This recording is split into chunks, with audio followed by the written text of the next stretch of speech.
A professora Mariana Reis Barbosa, da Universidade Católica de Porto, de Psicologia, tem trabalhado nos últimos anos,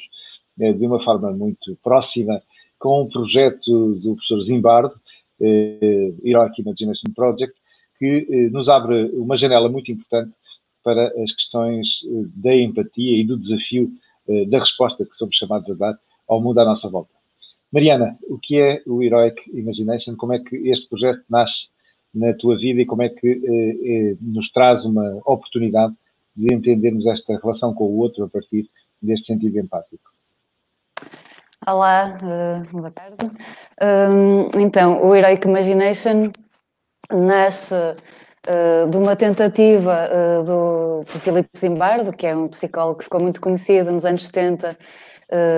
por ter feito uma experiência, uma simulação de uma prisão na Universidade de Stanford, onde ele era professor, e na altura ele estava a procurar estudar os processos que levavam à legitimação da violência, e aquilo que aconteceu foi que nesta experiência, com pessoas, com estudantes sem psicopatologia, perfeitamente normais, rapidamente ele percebeu até que ponto é que o desempenho de papéis diferentes, neste caso alguns estudantes estavam a fazer de guardas e outros de prisioneiros, até que ponto é que eles, colocados sobre determinadas circunstâncias sociais, como sejam ou estarem num contexto de simulação de uma prisão e a desempenharem determinados papéis, até que ponto é que pessoas perfeitamente normais deram por si a cometer atrocidades que jamais imaginariam. E, portanto, isto remeteu para pensar na tese arendiana da banalidade do mal e de como qualquer um de nós pode ser um portador do mal ou do bem, dependendo aqui também destas circunstâncias sociais. E desta ideia da banalidade do mal, o Zimbardo procurou contrapor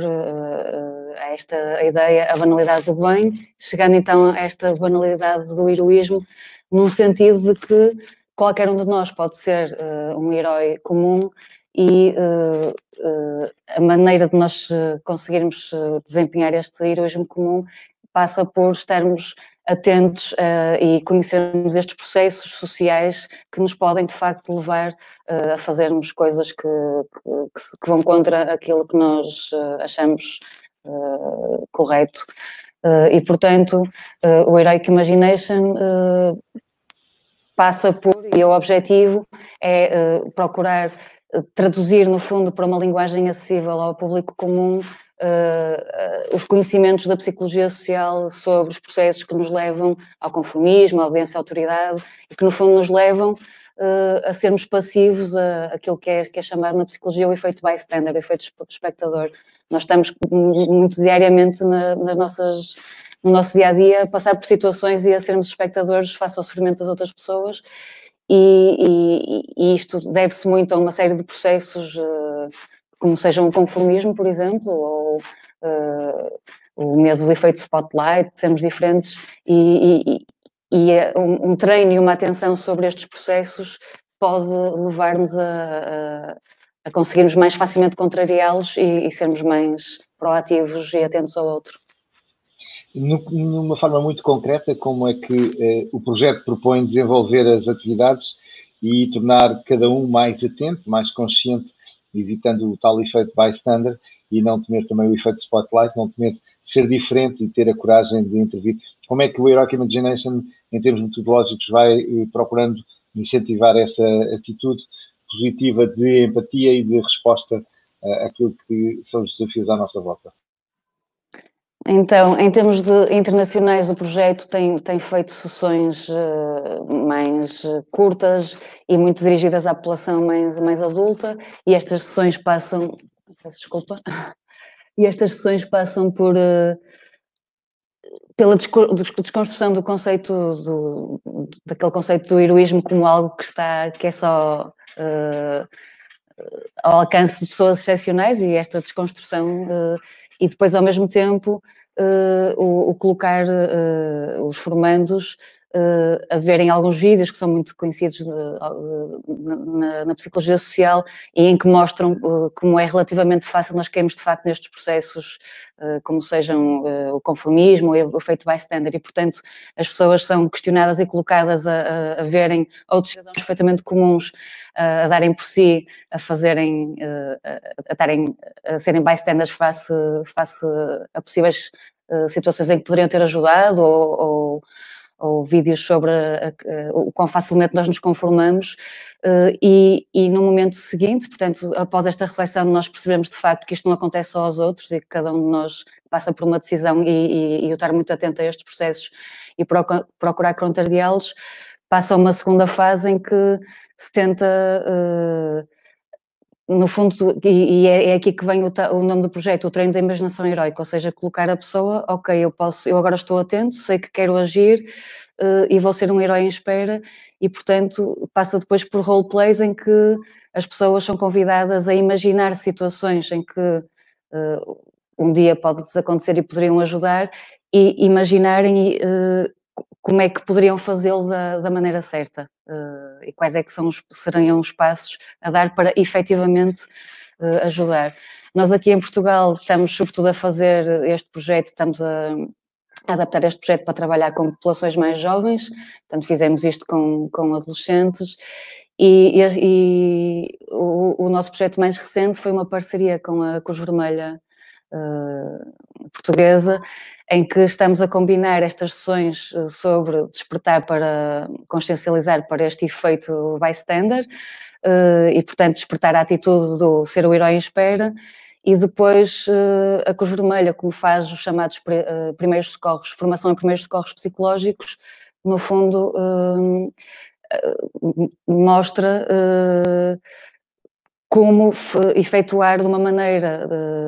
de facto eficaz esta prestação de ajuda em contextos de crise e de emergência. Portanto, foi um projeto piloto.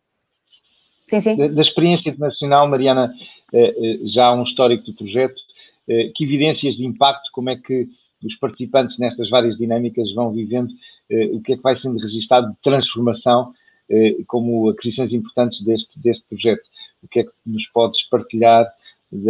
daquilo que é já o histórico, não só nacional, mas internacional do projeto, como impacto? Há um impacto real, uma consciencialização para a atenção e para este desafio da imaginação heroica no cotidiano? Sim, eu acredito que sim. Temos algumas evidências de teor um bocadinho mais científico. Nós fizemos, de facto, um estudo piloto com grupos de controle, etc. E, portanto, aplicamos umas escalas que, no fundo, medem atitudes e comportamentos altruístas e pró-sociais, e tivemos, de facto, evidências, comparando os resultados do pré-teste e do pós-teste, de incremento destas atitudes nos jovens com que fizemos o projeto, por comparação com aqueles que não beneficiaram da intervenção, mas mais do que estas evidências quantitativas, tem muito a ver depois com a parte mais qualitativa. Nós fizemos entrevistas aos miúdos, grupos de discussão, fomos-os convidando a relatar e procurando promover que eles aplicassem na prática e nos seus contextos aquilo que nós dizemos ensinando, e de facto fomos percebendo que isto lhes fazia sentido. Eu lembro de uma rapariga, logo nas primeiras sessões, de vir ter connosco, quase chocada, e dizer: mas como é que nós não falamos destas coisas mais cedo? Nós devemos ter estes ensinamentos, nós devemos ter consciência disto, destes processos, desde a primária. Porque é que nós só aprendemos matemática, portuguesa, etc., e porque é que não aprendemos isto? Isto é mesmo importante, vocês deviam fazer isto mais cedo. E depois exemplos concretos, estou-me a lembrar de um jovem, por exemplo, e que às vezes depois também influenciam os próprios pais, que disse: eu ia no carro com o meu pai, e vimos um acidente e o meu pai não ia parar, e eu lembrei-me do nosso bystander e do Heroic Imagination e pedi ao meu pai que parasse para ver se era preciso alguma coisa. E sobretudo agora com os meninos mais pequeninos, temos feito isto com crianças do 4º ano, sentimos não só, é uma idade em que os miúdos absorvem tudo muito facilmente, e sentimos que eles se apropriam verdadeiramente até dos conceitos. Portanto, nós pedimos sempre, convidamos a eles fazerem ações, as suas boas ações, e depois explicarem o que é que fizeram, e eles e são meninos muito pequeninos e chegam e dizem: eu não fui bystander e não e não me deixei influenciar pelo conformismo e apliquei os 3 passos dos primeiros socorros psicológicos, explicam quais é que são os passos e, portanto, é interessante ver esta apropriação dos conceitos e ver depois nos exemplos que eles dão que eles verdadeiramente perceberam e conseguiram aplicar estas estratégias que nós lhes ensinamos. Sem dúvida, é um projeto notável que importa fazer crescer e desenvolver em Portugal e em todo o mundo. Mariana, uma mensagem para fechar este apelo ao heroísmo do cotidiano é seguramente um dos grandes desafios para o futuro próximo.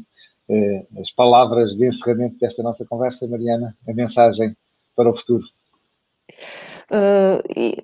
Pegando um bocadinho nesta realidade que estamos agora a viver, no outro dia estávamos a ter uma espécie de reunião com o fundador do projeto, que é o Zimbardo,